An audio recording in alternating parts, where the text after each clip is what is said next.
প্রবাসী টিভি সারা বিশ্বে বাংলাদেশ। আমি এখন আছি যমুনা ফিউচার পার্কের সামনে, মেইন রোডের ওভারব্রিজের নিচে।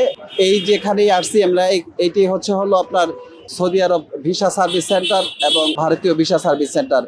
বাংলাদেশের প্রবাসী টিভির আপনাদেরকে দেখাবো যে এই পাশ থেকে যারা গাজীপুর থেকে এবং আপনার ঢাকা ময়মনসিংহ মহাসড়ক এবং এদিকে ঢাকা টাঙ্গাইল মহাসড়ক আবদুল্লাহপুর বাইবেল হয়ে যারা আসবেন তাদেরকে এই কুড়িল প্রগতি সরণি রোডের যমুনা ফিউচার পার্কের সামনে এসে নামতে হবে এবং ওইটার প্রবেশমুখী হলো ভারতীয় ভিসা সার্ভিস সেন্টার এবং সৌদি আরব ভিসা সার্ভিস সেন্টার।